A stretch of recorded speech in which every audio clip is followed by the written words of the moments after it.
ನಮಸ್ಕಾರ ವೀಕ್ಷಕರೇ, PR ಅಕಾಡೆಮಿಗೆ ಸ್ವಾಗತ.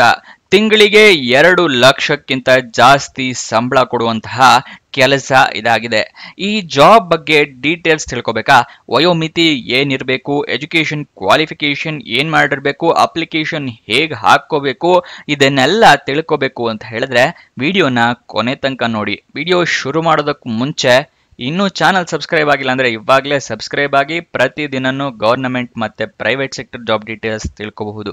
ಹಾಗೆ ಪಕ್ಕದಲ್ಲಿರೋ ಬೆಲ್ ಐಕನ್ ಪ್ರೆಸ್ ಮಾಡೋದು ಮರಿಬೇಡಿ. ವಿಡಿಯೋ ಅಪ್ಲೋಡ್ ಆಗಿದ ತಕ್ಷಣ ನೋಟಿಫಿಕೇಶನ್ ಬರಬೇಕಲ್ವಾ? ಇವಾಗ ವಿಡಿಯೋನ ಶುರು ಮಾಡೋಣ. Ministry of environment, forest and climate ಅಂದ್ರೆ ಪರಿಸರ, ಅರಣ್ಯ ಮತ್ತು ಹವಾಮಾನ ಸಚಿವಾಲಯದವರು ಹುದ್ದೆಗಳಿಗೆ ಅರ್ಜಿಯನ್ನ ಕರೆದಿರುತ್ತಾರೆ. ಎಷ್ಟು ಹುದ್ದೆ ಖಾಲಿ ಇದೆ ಅಂತ ನೋಡೋದಾದ್ರೆ 33 ಹುದ್ದೆಗಳು ಖಾಲಿ ಇದೆ. ಉದ್ಯೋಗ ಸ್ಥಳ ಅಖಿಲ ಭಾರತದಲ್ಲಿ ಖಾಲಿ ಇರುತ್ತೆ. ಯಾವ ಹುದ್ದೆ ಅಂತ ನೋಡೋದಾದ್ರೆ ವಿಜ್ಞಾನಿ ಅಂದ್ರೆ ಸೈಂಟಿಸ್ಟ್ ಹುದ್ದೆಗಳು ಖಾಲಿ ಇದೆ. ಸ್ಯಾಲರಿ 56,100 ರೂಪಾಯಿಂದ ಹಿಡಿದು 2,18,200 ರೂಪಾಯಿ ತನಕನೂ ಇರುತ್ತೆ. ಇದು ತಿಂಗಳಿಗೆ ಸ್ಯಾಲರಿ ಆಗಿರುತ್ತೆ. ನೆಕ್ಸ್ಟ್ ಯಾವ್ಯಾವ ಹುದ್ದೆ ಎಷ್ಟೆಷ್ಟು ಖಾಲಿ ಇದೆ ಅಂತ ನೋಡೋದಾದ್ರೆ ಸೈಂಟಿಸ್ಟ್ ಬಿ ಹುದ್ದೆ 4 ಖಾಲಿ ಇದೆ, ಸೈಂಟಿಸ್ಟ್ ಸಿ ಹುದ್ದೆ 9, ಸೈಂಟಿಸ್ಟ್ ಡಿ ಹುದ್ದೆ 19, ಸೈಂಟಿಸ್ಟ್ ಜಿ ಹುದ್ದೆ 1 ಖಾಲಿ ಇದೆ. ಇದಿಷ್ಟು ಯಾವ್ಯಾವ ಹುದ್ದೆ ಎಷ್ಟೆಷ್ಟು ಖಾಲಿ ಇದೆ ಅನ್ನೋದರ ವಿವರ. ನೆಕ್ಸ್ಟ್ ವಯೋಮಿತಿಯ ಡೀಟೇಲ್ಸ್ ನ ತಿಳ್ಕೊಳ್ಳೋಣ. ಯಾವ್ಯಾವ ಹುದ್ದೆಗೆ ಎಷ್ಟೆಷ್ಟು ವಯೋಮಿತಿನ ಇರುತ್ತೆ ಅಂತ ಹೇಳಿ. ಸೈಂಟಿಸ್ಟ್ ಬಿ ಹುದ್ದೆಗೆ ಮತ್ತೆ ಸೈಂಟಿಸ್ಟ್ ಸಿ ಹುದ್ದೆಗೆ ಮ್ಯಾಕ್ಸಿಮಮ್ ಏಜ್ ಲಿಮಿಟ್ 35 ವರ್ಷ. ಎಲ್ಲದಕ್ಕೂ ಮಿನಿಮಮ್ ಏಜ್ ಲಿಮಿಟ್ 18 ವರ್ಷನೇ ಆಗಿರುತ್ತೆ.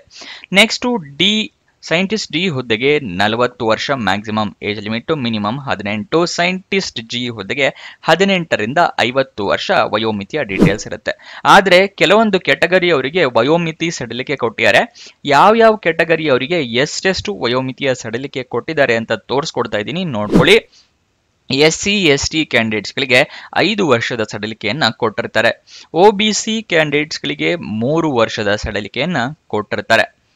ನೆಕ್ಸ್ಟ್ ಅಪ್ಲಿಕೇಶನ್ ಫೀಸ್ ನ ನೋಡೋದಾದ್ರೆ ಅಪ್ಲಿಕೇಶನ್ ಫೀಸ್ ಏನು ಇರೋದಿಲ್ಲ. ಫ್ರೀ ಆಫ್ ಕಾಸ್ಟ್ ನಲ್ಲಿ ನೀವು ಅಪ್ಲಿಕೇಶನ್ ಹಾಕೋಬಹುದು. ಇದೊಂದು ಒಳ್ಳೆ ವಿಷಯ ಆಗಿದೆ. ಯಾಕಂದ್ರೆ ಬೇರೆ ಹುದ್ದೆಗಳೆಲ್ಲ 500,000 ಕೆಲವೊಂದು 3,000 ರೂಪಾಯಿ ತನಕನೂ ಅಪ್ಲಿಕೇಶನ್ ಫೀಸ್ ಇಟ್ಟಿರ್ತಾರೆ ಅಲ್ವಾ? ಇದು ಒಳ್ಳೆ ವಿಷಯ. ನೆಕ್ಸ್ಟ್ ಸೆಲೆಕ್ಷನ್ ಪ್ರೋಸೆಸ್ ನ ತಿಳ್ಕೊಳ್ಳೋದಾದ್ರೆ ಲಿಖಿತ ಪರೀಕ್ಷೆ ಇರುತ್ತೆ. ಅದಾದ ನಂತರ ಇಂಟರ್ವ್ಯೂ ಅಂದ್ರೆ ಸಂದರ್ಶನ ಇರುತ್ತೆ. ಇದಿಷ್ಟು ಸೆಲೆಕ್ಷನ್ ಪ್ರೋಸೆಸ್ ನ ವಿವರ. ನೆಕ್ಸ್ಟ್ ಅಂದ್ರೆ ಯಾವ್ಯಾವ ಹುದ್ದೆಗೆ ಎಷ್ಟೆಷ್ಟು ಸ್ಯಾಲರಿ ಇದೆ, ಎಜುಕೇಶನ್ ಏನ್ ಮಾಡಿರ್ಬೇಕು, ಅಪ್ಲಿಕೇಶನ್ ಹೇಗೆ ಹಾಕ್ಬೇಕು ಅಂತ ತಿಳಿಸ್ಕೊಡ್ತೀನಿ. ಅದಕ್ಕಿಂತ ಮುಂಚೆ ನೆನಪಿಸ್ತಾ ಇದ್ದೀನಿ, ಇನ್ನೂ ಈ ವಿಡಿಯೋಗೆ ಲೈಕ್ ಮಾಡಿಲ್ಲ ಅಂದ್ರೆ ದಯವಿಟ್ಟು ಲೈಕ್ ಮಾಡಿ, ಹಲವಾರು ಜನರಿಗೆ ತಲುಪೋ ತರ ಮಾಡಿ. ಮತ್ತೆ ನಿಮ್ ಫ್ರೆಂಡ್ಸ್ ಯಾರಾದ್ರೂ ಜಾಬ್ ಹುಡುಕ್ತಾ ಇದ್ದಾರೆ ಅಂತ ಹೇಳಿದ್ರೆ ಅಂತವರಿಗೆ ಈ ವಿಡಿಯೋನ, ಈ ಚಾನಲ್ ಎಲ್ಲ ಶೇರ್ ಮಾಡಿ, ಅವರಿಗೂ ಕೂಡ ಜಾಬ್ ಹುಡುಕೋಕೆ ಹೆಲ್ಪ್ ಆಗುತ್ತೆ. ಇವಾಗ ಯಾವ್ಯಾವ ಹುದ್ದೆಗೆ ಎಷ್ಟೆಷ್ಟು ಸ್ಯಾಲರಿ ಅಂತ ನೋಡೋದಾದ್ರೆ ಸೈಂಟಿಸ್ಟ್ ಬಿ ಹುದ್ದೆಗೆ 56,100 ರೂಪಾಯಿಂದ ಹಿಡಿದು 1,77,500 ರೂಪಾಯಿ ಸ್ಯಾಲರಿ ಇರುತ್ತೆ.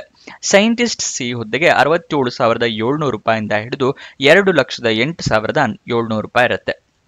ನೆಕ್ಸ್ಟ್ ಸೈಂಟಿಸ್ಟ್ ಡಿ ಹುದ್ದೆಗೆ 78,800 ರೂಪಾಯಿಂದ ಹಿಡಿದು 2,09,200 ರೂಪಾಯಿ ಇರುತ್ತೆ. ನೆಕ್ಸ್ಟ್ ಸೈಂಟಿಸ್ಟ್ ಜಿ ಹುದ್ದೆ ನೋಡೋದಾದ್ರೆ 1,44,200 ರೂಪಾಯಿಂದ ಹಿಡಿದು 2,18,200 ರೂಪಾಯಿ ತನಕ ಸ್ಯಾಲರಿ ಇರುತ್ತೆ.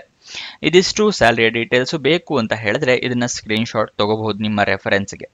ಅಪ್ಲಿಕೇಶನ್ ಓಪನ್ ಆಗಿದ್ದ ದಿನಾಂಕ ತಿಳ್ಕೊಳ್ಳೋದಾದ್ರೆ 28 ಫೆಬ್ರವರಿ 2025ಕ್ಕೆ ಓಪನ್ ಆಗಿರುತ್ತೆ. ಕೊನೆಯ ದಿನಾಂಕ 30 ಮಾರ್ಚ್ 2025ಕ್ಕೆ ಕೊನೆಯ ದಿನಾಂಕ ಇರುತ್ತೆ. ಇದಕ್ಕೆ ನೀವು ಅಪ್ಲಿಕೇಶನ್ ನ ಆನ್ಲೈನ್ ಮುಖಾಂತರ ಹಾಕೋಬೇಕಾಗತ್ತೆ. ಆನ್ಲೈನ್ ಮುಖಾಂತರ ಹಾಕೋದಕ್ಕೂ ಮುಂಚೆ ನೀವು ಅಫಿಷಿಯಲ್ ನೋಟಿಫಿಕೇಶನ್ ನ ಸಂಪೂರ್ಣವಾಗಿ ಓದ್ಕೊಳ್ಳಿ. ಏನೇನ್ ಕ್ರೈಟೀರಿಯಾ ಇರುತ್ತೆ, ಎಲಿಜಿಬಿಲಿಟಿ ಕ್ರೈಟೀರಿಯಾ, ಡಾಕ್ಯುಮೆಂಟ್ಸ್ ಏನೇನ್ ಬೇಕು, ಇದನ್ನೆಲ್ಲ ತಿಳ್ಕೋಬೇಕು ಅಂದ್ರೆ ಅಫಿಷಿಯಲ್ ನೋಟಿಫಿಕೇಶನ್ ಓದ್ಕೋಬೇಕು. ಇಲ್ಲಾಂದ್ರೆ ಅಪ್ಲಿಕೇಶನ್ ಹಾಕ್ತಾ ಏನಾದ್ರೂ ತಪ್ಪಾದ್ರೆ ತಿದ್ದುಪಡಿಗೆ ಅವಕಾಶ ಇಲ್ಲ. ಅಪ್ಲಿಕೇಶನ್ ರಿಜೆಕ್ಟ್ ಆಗೋ ಸಾಧ್ಯತೆ ಜಾಸ್ತಿ ಇರುತ್ತೆ. ಅದಕ್ಕೋಸ್ಕರ ಓದಿ.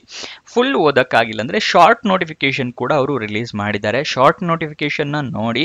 ಇನ್ನೂ ಸಂಪೂರ್ಣ ಮಾಹಿತಿ ಬೇಕು ಅಂತ ಹೇಳಿದ್ರೆ ಅಫಿಷಿಯಲ್ ನೋಟಿಫಿಕೇಶನ್ PDF ಓದಿ.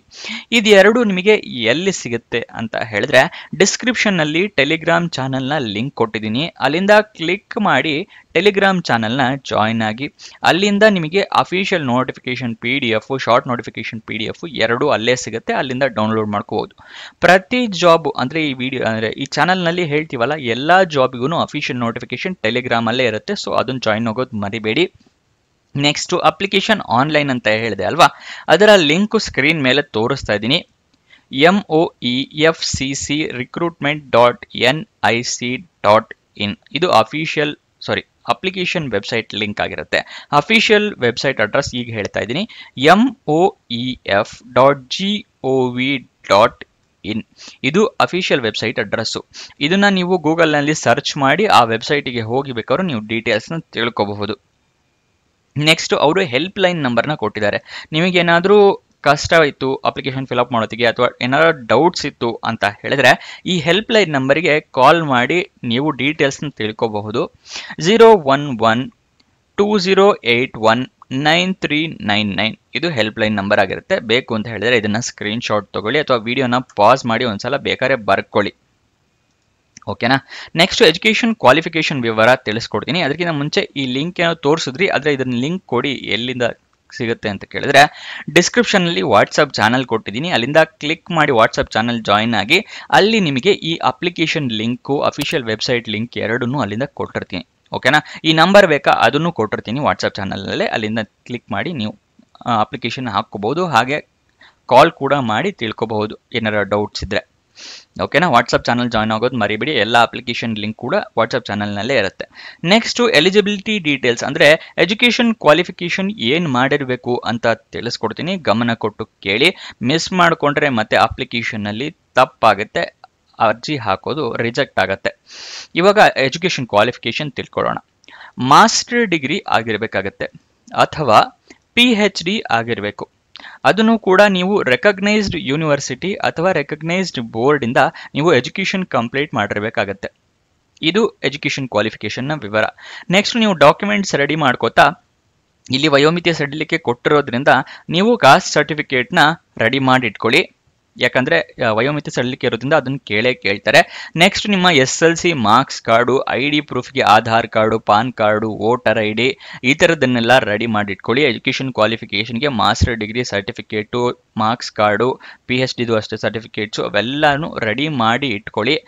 ಇದು ಅಪ್ಲಿಕೇಶನ್ ಆನ್ಲೈನ್ ಹಾಕೋದ್ರಿಂದ ಎಲ್ಲ ನೀವು ಒಂದು ಫೋಟೋ ತೆಗೆದಿಟ್ಕೊಳ್ಳಿ. ಮೊಬೈಲಲ್ಲಿ ಹಾಕ್ತಾ ಇದ್ರೆ, ಇಲ್ಲಾಂದರೆ PC-ನಲ್ಲಿ ಹಾಕ್ತಾ ಇದ್ರೆ, ಕಂಪ್ಯೂಟರ್ನಲ್ಲಿ ಹಾಕ್ತಾ ಇದ್ದೀರಾ ಅಂದರೆ ಸ್ಕ್ಯಾನ್ ಮಾಡಿ ಇಟ್ಕೊಳ್ಳಿ ಅಪ್ಲಿಕೇಶನ್ ಹಾಕೋಕ್ಕಿಂತ ಮುಂಚೆನೆ. ಪಾಸ್ಪೋರ್ಟ್ ಸೈಜ್ ಫೋಟೋನು ಇಟ್ಕೊಂಡಿರಿ, ಅಲ್ಲಿ ಕೇಳಿದ್ರೆ ನೀವು ಅಟ್ಯಾಚ್ ಮಾಡಬಹುದು. ಇದಿಷ್ಟು ಈ ಜಾಬ್ನ ವಿವರ. ಏನಾದರೂ ಡೌಟ್ಸು ಅಥವಾ ಕ್ವಶನ್ಸ್ ಇದೆ ನಿಮಗೆ ಅಂತ ಹೇಳಿದ್ರೆ ಕಮೆಂಟ್ ಬಾಕ್ಸ್ನಲ್ಲಿ ಕಮೆಂಟ್ ಮಾಡಿ, ನಾವು ಉತ್ತರ ಕೊಡೋದಕ್ಕೆ ಪ್ರಯತ್ನ ಮಾಡ್ತೀವಿ. ಹಾಗೆ ಇನ್ಸ್ಟಾಗ್ರಾಮ್ ಯೂಸರ್ ಆಗಿ ನಮ್ಮ ಇನ್ಸ್ಟಾಗ್ರಾಮ್ ಚಾನಲ್ನ ಫಾಲೋ ಮಾಡಿಲ್ಲ ಅಂದರೆ ಡಿಸ್ಕ್ರಿಪ್ಷನಲ್ಲೇ ಲಿಂಕ್ ಇದೆ, ಅಲ್ಲಿಂದ ಕ್ಲಿಕ್ ಮಾಡಿ ಇನ್ಸ್ಟಾಗ್ರಾಮ್ ಕೂಡ ಫಾಲೋ ಮಾಡಬಹುದು. ಇನ್ನೊಂದು ಜಾಬ್ ವಿಡಿಯೋ ಜೊತೆ ಸಿಗೋಣ. ಬಾಯ್ ಬಾಯ್.